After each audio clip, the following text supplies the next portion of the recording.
Greetings everyone, welcome to our weekly ThaiVedic live. Sorry for the delay, we're having a few technical difficulties, having a bit of a hard time establishing the connection with Hamid, that is in Portugal, me broadcasting from Thailand. So let's just wait a few moments and hopefully we'll be able to have Hamid joining us in. Ciao Carmen, thank you for being patient. So while we wait, I'll just like to use this time to introduce our guest this week. So our guest this week is Hamid. Hamid is someone that I have the utmost respect and admiration for. He's been a really good friend for a good number of years. Hamid is I hope this is correct, a French-Iranian poet, Zen practitioner. At some point in his journey, he was ordained as a Zen monk, even though right now he's not really holding his robes anymore. But he's still a practitioner of Zen and he's a psychotherapist. Hello, Hamid. Let's see if now can have you join in. Send invite. We're on.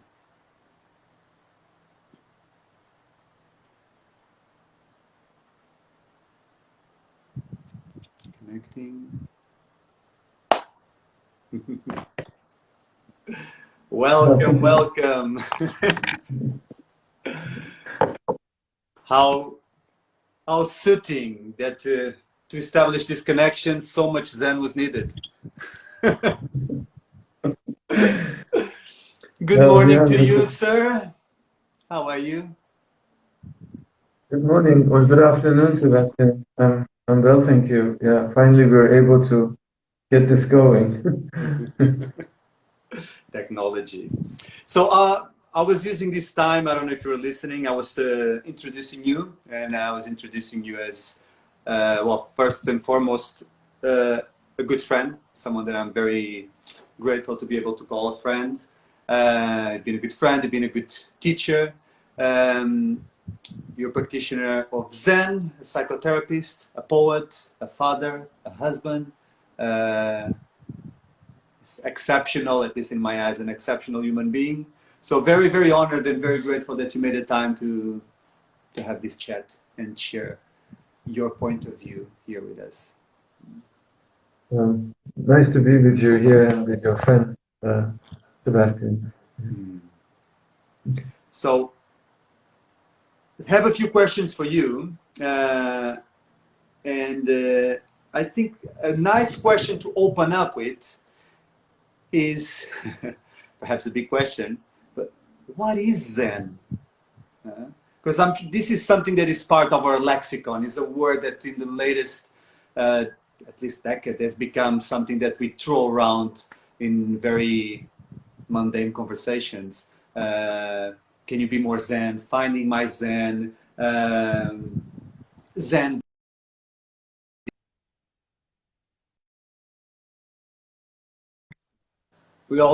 Zen has found its way into our common day lexicon. So perhaps we need to deconstruct some ideas of what people have of Zen, and what better opportunity than to ask someone that has dedicated quite a few years of its life to the practice of Zen. Right, well, I can refer people to a few books. Here's an interesting thing, and correct me if I'm wrong, because Zen, I've heard that Zen is the science of silence, and yet there is volumes and volumes of spoken word written, right, about Zen, which is quite paradoxical. How can we say so much about the art of silence? Well, yes, that's quite true. Well, I think the word that you use that goes to the heart of the matter is paradox. I think Zen is very paradoxical in so many ways, but the paradoxes that we meet in Zen are nothing other than the paradoxes that we meet in life. So saying what Zen is, in a way, is as difficult as saying what is life. So we all have an understanding, or we think we have an understanding of what life is. When you say to someone, make the best of your life, or take life as it comes, or enjoy life. But do we really know what life is?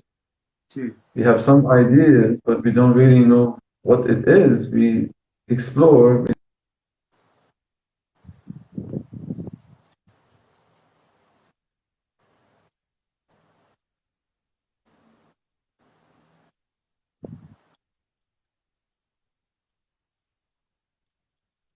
When I began my practice or interest in Zen, it would have been much easier for me to say what it is. But today I can just say that it's an open book. It's still an open book, but very much like life is an open book. Sometimes I feel I don't have my place there, and I'm still looking, I'm still wondering, I'm still struggling, and sometimes there's a sense of ease and peace to it. Yes, I would say that Zen is basically, for me at least, a reflection of life and something inseparable from life and from understanding, experience, living, sharing existence with others. So that's very broad, but as a technical term, it's a transliteration in Japanese of the Chinese word Chan, which itself is a rendition of the word dhyana, which means meditation. So that's the etymology, but yeah, so you have this and you have that. So yeah, today Zen has entered into our language, everyday speech, part of our idiom, and people just use it as something having a positive connotation. But I guess if you want to really focus more on the deeper implications of that, I guess yes, it's, as I said, it's like a vessel through which you journey through life, and it allows you to deepen and understand that experience through maybe something that starts from a place of seeking and looking for something, and then just at the end, if there's an end, it just takes you more and more to that place of wondering and amazement and open-endedness, and finally, perhaps with very few answers, but more questions than you started with. So how does the practice of Zen look like? Well, there are some, I guess the core of the practice is meditation or zazen, which in itself is a topic that's very vast. Different schools, different traditions in Buddhism view meditation from their perspective, but and in Zen it's also seen differently. But so when we say Zen, we mean different things at the same time, different approach or the practice that I've been doing is based on the teachings of Master Dogen, so Soto Zen in Japanese, and that practice is mostly the practice of shikantaza, which is just sitting. So the core of this practice is that it's not aimed at anything in particular. It's not aimed at reaching any final destination or any final realization. So it's more like, I would say, it's the posture of non-attaining, it's the posture of non-grasping, and then just sitting with that experience of yourself as that unfolds. And each time it has different layers, different senses, different feelings to it. And it's mostly sitting with the unknown. So the practice itself is the unknown, and you sit in the midst of that, and you feel in what ways you can harmonize or be part of that greater unknown without forcing that unknown or forcing your life to squeeze out answers, which you may come to some kind of answers, but I guess the heart of the Zen practice is, for me, is the realization that all the answers that you come up with, they have no sense of finality to them. They are provisional, as frustrating as that can be and is for our usual way of understanding things, where we want our understanding or our answers to be a solid ground on which we stand and the world stands. And that makes our lives, in the words of the poet Mary Oliver, then full of arguments that we oppose to others, to the world. But in that state of non-knowing or not knowing, there are no final answers. So that kind of liberates you from trying to hold on to any definitive answers to questions that people have, or you may have. And I guess as a modern culture, we are very goal oriented these days. We want life to be very structured. We want things to have a beginning, a certain peak, and then an end or an end result. There is a relationship, a project, a plan. And it seems that life and life circumstances right now throughout the world are really throwing us into this space of almost like a forced practice of zazen or practice of meditation. How can we cultivate this practice of being okay with the uncertainty? And as far as life is concerned, I don't think that much has changed. I think life remains as unpredictable as ever. And yet, perhaps the illusion of control has really been swept away, and now we find ourselves in this situation where we just don't know. We don't know our things. When is this situation going to pass? When is it going to change? Is it going to change? So it's almost like we're all forced into this confrontation, personal confrontation with life, and just accepting that we just don't know. And how can we be comfortable with that? And funny enough, that's exactly the topic that I chose for our conversation, to be grounded in the groundlessness.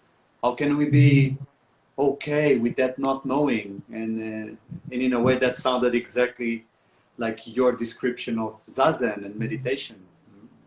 And yet again, with the word meditation, that's another thing that has found its way into our common day-to-day vocabulary. And there's many different meanings to the word meditation these days, perhaps quite different from the meaning that was traditionally implied. So maybe, again, having a definition of what is, I guess you already did that, you already in a way defined meditation, not as a practice that helps you to reach something, but more a practice of unbecoming and to just be with what is.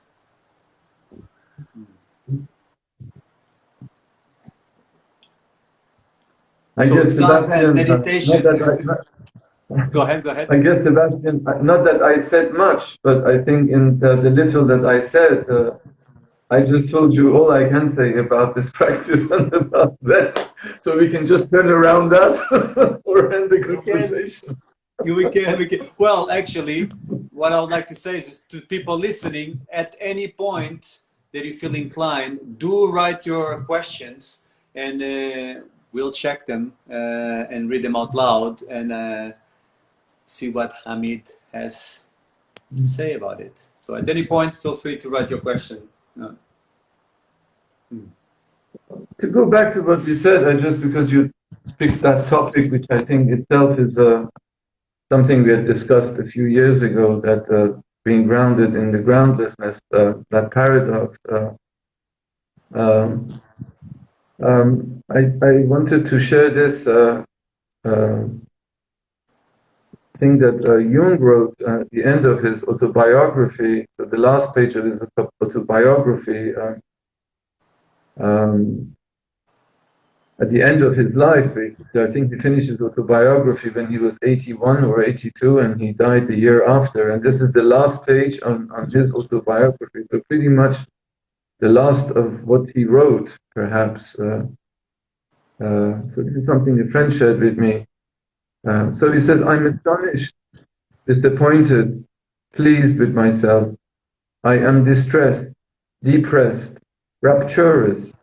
I am of all of these things at once and cannot add up the sum. I am incapable of determining ultimate worth or worthlessness. I have no judgment about myself and my life. There is nothing I'm quite sure about. So, this is, a man with as much knowledge and understanding as one we can possibly imagine a human being can explore, encompass in the span of a human life. And yet, this is what he says about his understanding and view of life after writing multiple books and doing all these incredible discoveries about the human psyche and the journey of the soul, the journey of the spirit. And he, in this quote, in this paragraph, he also mentions this part of one of the aphorisms of the Lao Tzu in the Tao Te King, where Lao Tzu says, all are clear, I alone am clouded. All are clear, I am alone am clouded. And Jung says that Lao Tzu, in that phrase, in just a few words, is summing up his deep experience of life and of himself. So it's interesting to see that people think that the spiritual inquiry, meditation, or whatever these practices are, they make everything clear for you. That's what usually we think about the notion of illumination. But here you have some of the greatest sages talking about clouding. Lao Tzu says, all are clear, I'm the only one who's clouded. So in that notion of cloudedness, we have the idea that enlightenment or illumination or realization, as people think about it, probably has more to do with the sense of endarkment, in the words of Joan Sutherland, who uses that term, the Zen teacher, and in the words of practices of poetry such as St. John of the Cross, when he talks about the dark night of the soul. So actually, it's more about journeying through something that's dark and shedding little glimmers here and there. But do we entirely ever come completely out of that darkness or cloudedness? Does our condition allow us to do so? Maybe yes and maybe no. And this also makes me want to share another poem with you. I mean, that's also very fascinating and beautiful poem by Yeats, the Irish poet, called The Second Coming, where he says, and I'm making a crossover between what Jung said and what Lao Tzu said, and what Yeats is saying when he says, the best lack conviction, while the worst are full of passionate intensity. Can you say that one more time, please? The best lack all conviction, while the worst are full of passionate intensity. Oh my God, how fitting. So that takes us back to the not knowing, you know. Yeah. So where do you think this restlessness comes from? This need to anchor ourselves into some sort of knowing, conviction that things are this way or that way. I mean, the world is so extremely divided. You see it. Everything's become politicized. Some people believe in the virus. Some people believe it's an hoax. Some people believe in the left. Some people believe in the right. The world is so extremely divided right now, and both sides are holding on so strongly to their subscribed narrative. And it seems that to create the space for the possibility that it could be this, it could be that, or it could be something entirely different, and to be okay in that space, that seems to be something rather difficult for most people to do right now. So where does this restlessness comes from? in your opinion? I guess it touches on what we said earlier. You know, it's the fact that we want definitive answers, and we want to. We are very uncomfortable with uncertainty, and here I shared with you some sayings from some very profound thinkers that at the end of all their journey of inquiry, they came to just see that yes, there are no definitive answers, but I guess that takes us back also to you know, the Socratic tradition of questioning and inquiry and wisdom, where Socrates says in the Western tradition this time that the only wisdom that we have is understanding that we are ignorant. So, so I guess here these are the great perspectives through which your question actually arises. So, but that is not satisfying. But satisfying for what? Satisfying for the ego mind that wants that groundedness or that sense of firmness that we can ground ourselves somewhere, but impermanence being the very nature of reality and not an attribute of it, which becomes usually confused. We think that life is impermanent while forgetting that life is impermanence. It's not an attribute of life. It's the very quintessence of existence. It's impermanent, but it is not impermanent. It is impermanent. You see, so I guess that probably touches part of that restlessness, is that we can't stay in that place where we don't know, where things can be one way and then the next day they can be different. As Jung says about himself, I am astonished, disappointed, pleased with myself. These are very contrary feelings, you know. I am distressed, depressed, and rapturous. We can't be all of that. Either you're rapturous or you're in a state of joy. And when you're in a state of joy, then you can't see that you can be distressed and depressed and disappointed. But he is really taking us to a place of realizing that it's all of that. So that takes us, it's all of that, to one of the fundamental texts of Chan Buddhism, and was created when Buddhism went from India to China, is a poem called The Faith in Mind. It's 6th or 7th century, so it's very old, but the opening line of this text, this poem, long poem, that describes the whole idea of Zen, or Chan, if you will, starts with this very simple but profound statement, itself imbued and influenced by Taoist thinking, and it says, the way, the Tao, is not difficult, just avoid picking and choosing. Now, picking and choosing is exactly, you know, what we cannot avoid doing, and that's what the experience of wholeness that Jung is describing.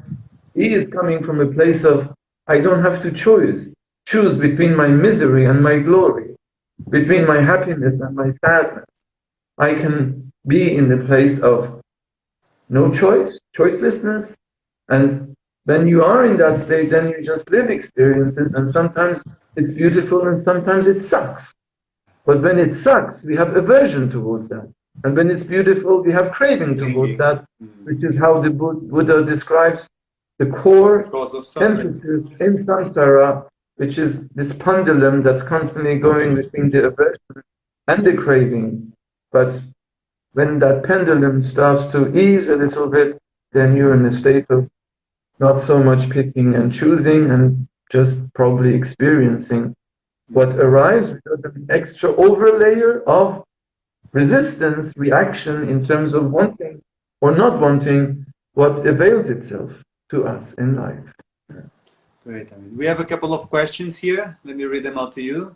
So Klasita Ram asks, so can we say Zen is acceptance? Well,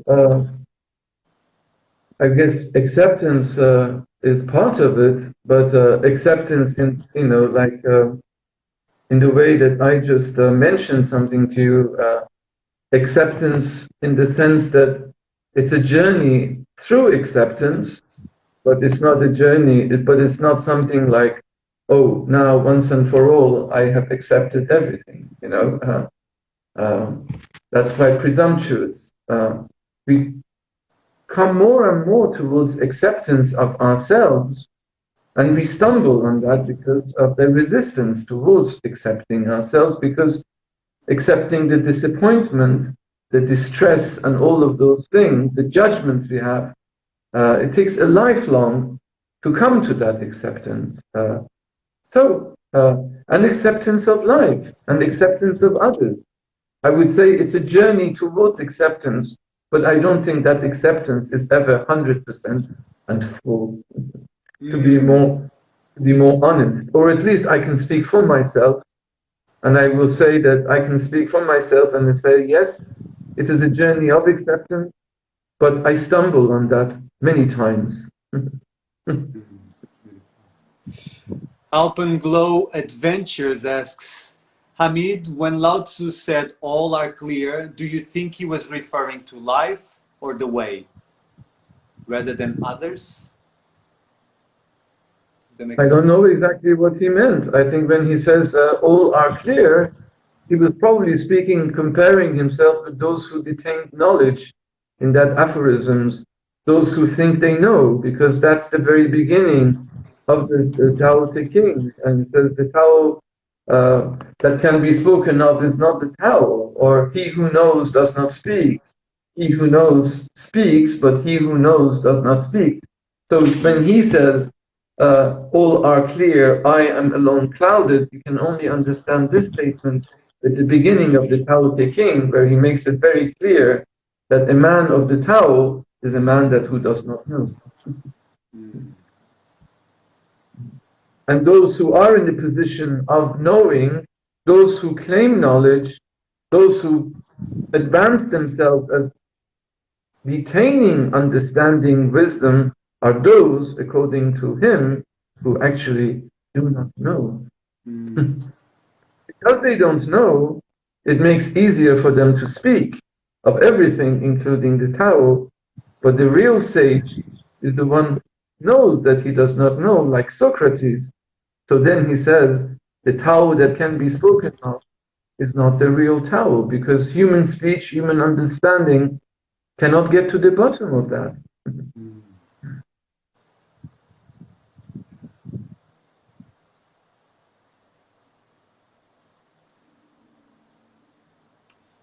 I mean, there's now this is steering so many questions. I see so many directions that we could go with this. Because when I look at our situation right now in the state of the world and the way that we operate, also within the so-called, holistic wellness industry,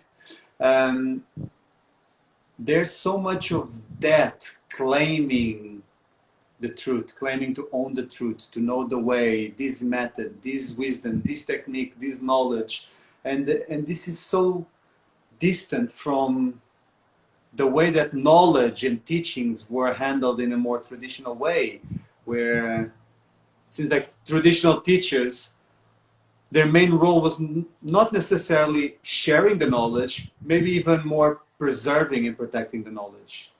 And how far we moved from that notion of teaching or teacher, where these days a teacher, to get students, they need to be banging really loud drums and to be on Instagram and Facebook and YouTube and have great content and awesome videos and flashy posters and really call out loud for people to take them seriously and engage in the practice that they're sharing. And that seems to be exactly the opposite of how a teacher would behave in a traditional sense. And also how students handle and deal with knowledge. You can go to a workshop, pay a certain fee, and use that information as yours. You paid for it and now it's yours, and you can do with it whatever you want. While traditionally, knowledge seemed to be approached with much more respect and reverence, and that knowledge belongs to my teacher, actually not my teacher, is teacher, and so on and so forth, to the point we could trace the origin of the knowledge. And this, I guess, is how we keep track of lineages, how we could trace it back, in this case, I guess, from Zen or from the practice that I follow, we could trace it back to perhaps the historical Buddha. But these days, there's all this amalgamation of traditions and knowledge and techniques, and this seems to be quite a problem.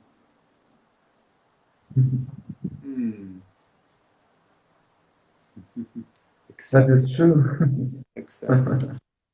And sometimes I wonder, Hamid, if perhaps with all these ideas that we have of free will and personal choice and being, you know, the creators of our life, perhaps the only real choice we have and the only free will we really have is the ability to either accept things as they are or not.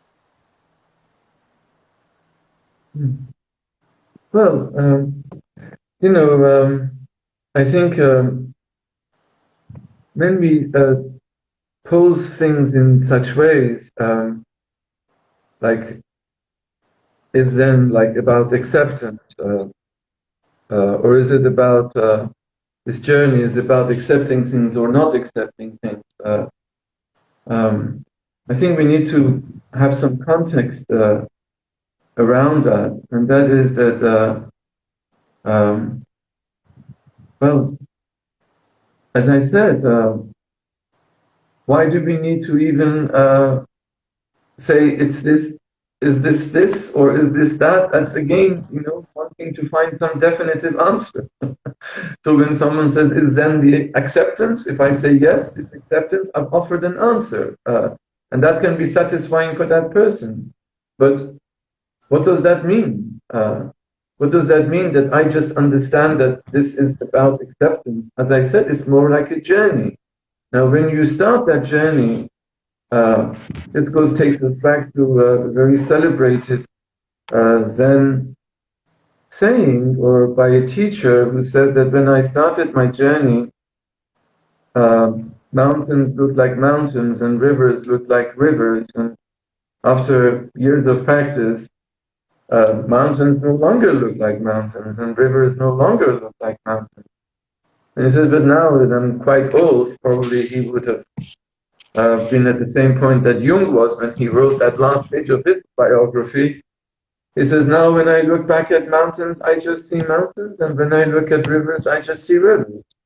So, is that what Eliot said, in my beginning is my end? Coming back full circle? In a way, yes.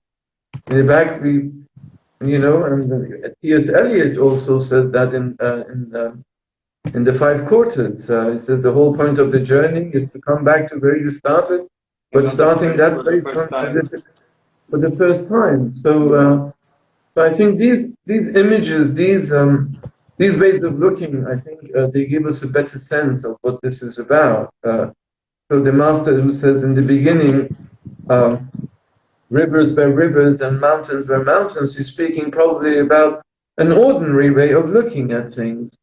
And then the depth of practice reveals to him that what you are seeing, these mountains are actually not mountains. The rivers are not rivers because they are enfolded in something mysterious called probably shunyata, or emptiness. But then you cannot stay in that truth of the emptiness, which is nothing has a self-nature, an enduring, permanent self-nature. Everything is in transformation and change. So then you realize that actually, when you look back at it, you just see mountains again, coming out of that place of absolute truth or understanding or realization. And then you see rivers as rivers again, which means you come back again to the ordinary after having dipped your fingers or your toe in the mysteries and into the extraordinary.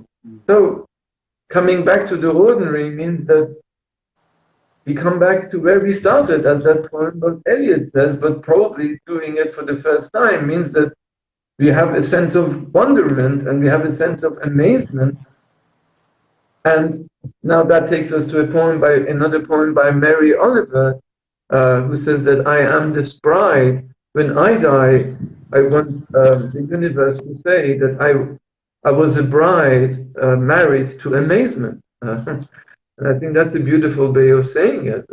In that sense of amazement, there are no answers, there are no definitions, but it's just a sense of awe, it's a sense of amazement, which I find in that saying of Lao Tzu, when he says, all are clear, I'm alone, I'm clouded.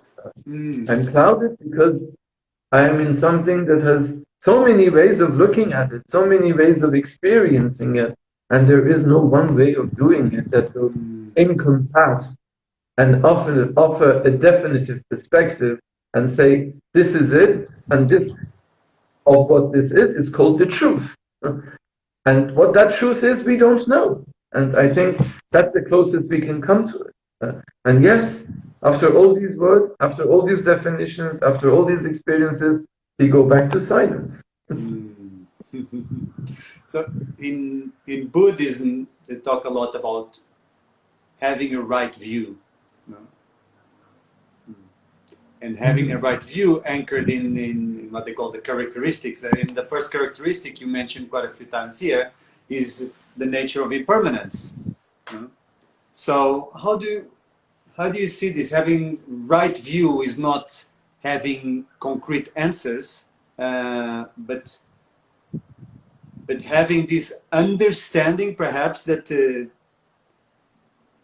everything that we look at and everything that we experience is conditioned and has a beginning and has an end, that rises and passes away, that the change is the only constant. How do you look at it, Hamid? How do you see this? Can you reformulate your question, Sebastian?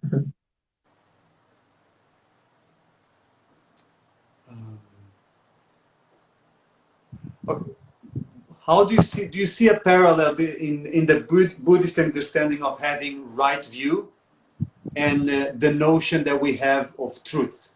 Does having right view has any connection with a notion of truth, or just basically having this understanding that everything is impermanent and looking at the world and life through that lenses? Well, there are different ways of looking at the right view. The right view is a part of the Eightfold Path that are guidelines when Buddha comes to, it's the Fourth Noble Truth. The Eightfold Path is the revelation of the Eightfold Truth, the Fourth Noble Truth, which is Satyam Marga, the truth of the way, the truth of the path. Which is the Eightfold Path, so it's right view and all the rest, which is right livelihood, right concentration, right meditation, right speech. And the first one is right view. So right view, in my understanding, is a non-attachment to any particular view. So I think that's how I see it. That's how I'm beginning more and more to see it, is that sense of, again, going back to the understanding that things are provisional and we have no ultimate answers to questions. Now that depends very much, because sometimes when you look at people who are very much immersed in Buddhism, they look at it in a doctrinal way, and it seems to them that Buddhism offers every answer to every question of the human mind, so it becomes another doctrine. And then they can get indoctrinated, and they want others to get indoctrinated in Buddhism. But first of all, Buddha was not Buddhist, because Jesus was not Christian. So they're just precursors, they're opening, they open path. And then, yes, a lot of these teachings became like, then they created these structures and these organizations, and then this became a religion. But at the end of the day, there's so many points of Buddhist teachings and Buddhist philosophy that are fascinating and are very deep. But what got me into Zen really was when I went and sat with my master after having practiced already for a number of few years, and then I saw him, and in the first talk he had, he said that, or I read that from him, I don't remember, this goes back to 20 more years ago. He said, Zen is my religion, silence is my religion, and the world is my home. So that really appealed to me, the way he was saying those things, so deep truth in such simple terms. The world is my home appealed to me because, I'm a migrant. I've been an uprooted person in my personal biography since I know myself. I've lived from country to country, so I can't really say to where I belong and to what I don't belong. So the world is my home really appealed to me. And then when he said silence is my religion, that also very much appealed to me and my tormented mind when I was studying philosophy in those years, and I felt I had to express things. I felt that things had to have definitions and answers. And he says, silence is my religion. While I still value that very much, that him putting Zen or Zen as a religion in that world, it's silence and it's so appealing and refreshing and redemptive for me. But I will also hold equal value in what the Dalai Lama says about Buddhism, which says that my religion is kindness. So when you're talking about kindness as religion, then you're no longer falling into those entrapments of understanding what the truth is and what is ultimate and what is reality. But you say, my religion is kindness. And that is something that speaks directly to the human heart. And for me, that is probably actually the core of Buddhist understanding and Buddhist way of looking, which is moving away as you journey more and more from that self-centered or egocentric way of viewing this self and the world and others, and moving more and more towards a place of care and compassion and kindness towards yourself and others. So for that, we do not need very extensive, elaborate philosophies or metaphysics, you see. Or even resources. Right. Beautiful. But that does not satisfy the ego very much, that answer. When you say, my religion is kindness, it sounds very beautiful, but the ego mind or the intellect that's trying to find some deep meaning and answer cannot find satisfaction in that. But that is not meant to satisfy the intellect. Right.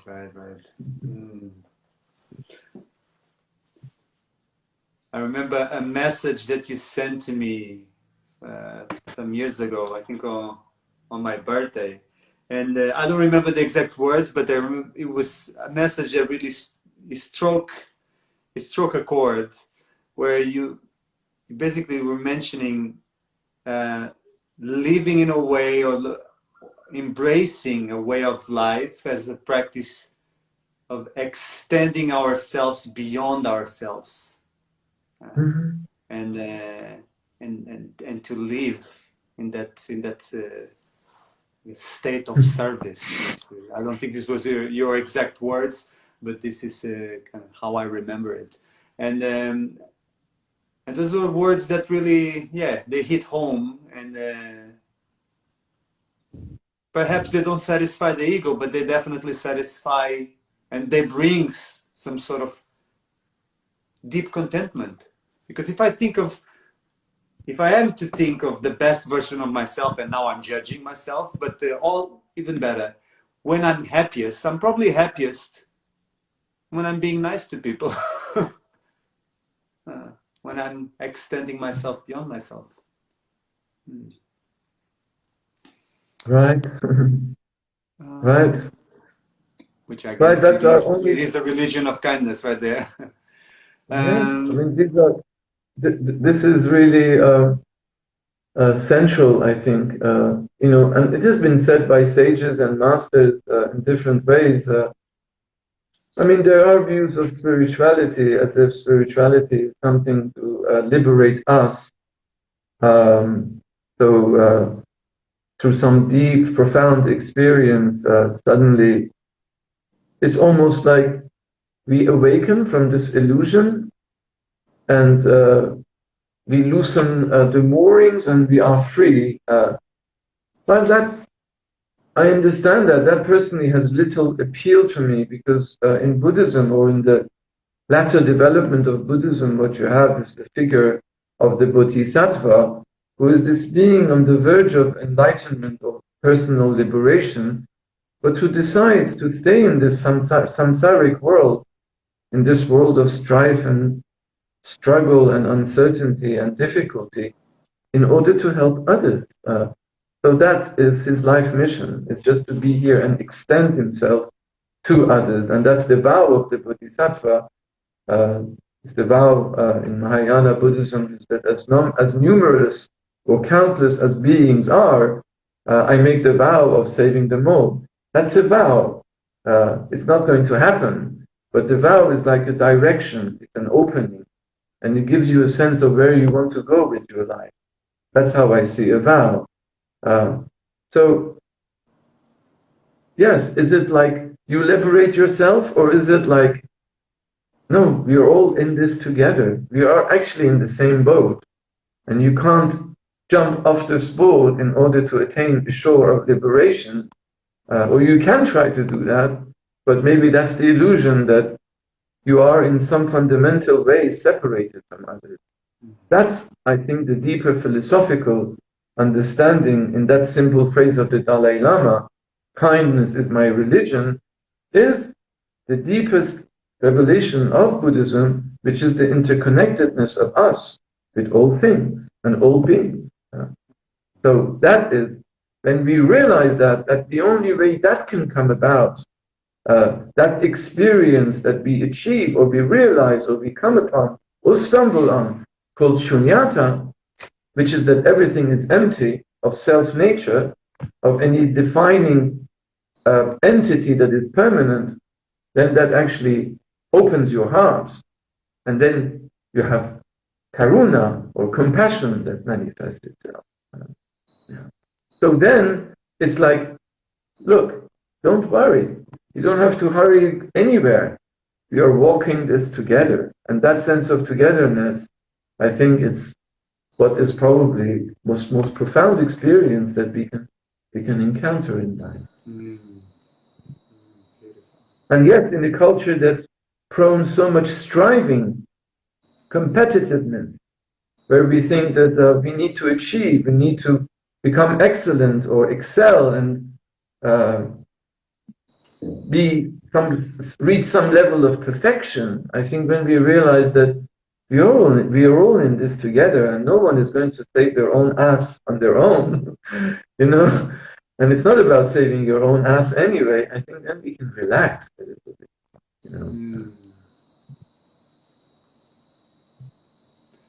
I see a T-shirt right there, Hamid. What you just said, I'm gonna turn that into a T-shirt.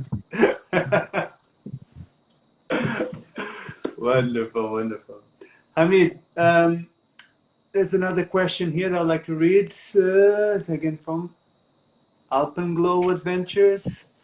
It says, this speaks to the concept of beyond thinking of Ishiryo in Zen. I don't know exactly why. Well, you have this is part of the Zen teachings in Japan, but the roots of it are in China. With regard to thinking, it says there's the notion of Shiryo, Fushiryo, Hishiryo, thinking, not thinking, or thinking beyond thinking. So Hishiryo that your friend here is mentioning, in some way is the pinnacle of Zen practice as expounded by Master Dogen in his celebrated texts. So thinking beyond thinking means not being limited by our thinking. It does not mean not thinking, because not thinking is ignorance or dullness. And just thinking is again being trapped in that ego mind or that self-centered mind or that limited mind. But Hishiryo is the understanding of the thinking beyond thinking, which is something when the mind stops. There are little gaps in moments of zazen or sitting in meditation when, yes, there is silence, there's stillness, or thoughts may come, but you're no longer pursuing the thoughts, or thoughts may no longer come, and you're just sitting in that stillness or silence. Then that is an activity or a non-activity that encompasses both the thinking and the not thinking, but it's very liberating because it does not identify with anything, but it's very free in its essence. It's an expression of life. It's an expression of that moment. It's an expression of that presence, that moment of being present fully to what is happening when the mind is no longer grasping or rejecting. Picking and choosing. Yes. Wonderful. Hamid, thank you so much for making the time and for sharing these perspectives. Well, it was nice sitting with you from your end of the world and me in your homeland. That's true. Portugal. Yeah. Here the things are a little bit rough there at the moment. Well, I wish you and all your friends well, and I hope that, I don't know, our conversation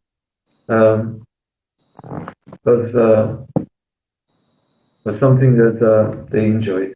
Well, I can answer that with the last couple of comments here on the thread. Klasitaram says, "What a delightful person." You sure are, I mean. And Carmen, sorry. Thank you. And we got another thank you for Alpenglow Adventures. So thank you from my side as well. For everyone listening, if you don't follow Hamid just yet, please do so. Find him at Maitri Retreats. That's the name of your account, I believe. Is that correct, Hamid? Yeah. There's a website. Are you still hosting some retreats that I imagine that right now is that possible? Are you doing something online? I imagine you to be somehow resistant to that. Yeah, we're having a weekly sit, zazen sit. Probably it's not a good time for you because of time difference, but we're doing it at 7 p.m. on Wednesdays on Zoom. And for the moment, until the contrary is not proved, we're having a silent retreat in Monchique, in Algarve, in April and in October of this year. You were able to do both of them last year. So we will see what happens for this year. And people can find this information on the website, MaitriRetreats.com. Retreats.com. Yeah. Yeah. Maitri, and also hyphenated, Maitri-retreats.com. Yeah. And I would like to mention that Hamid also does personal sessions. What would you call them? Counseling?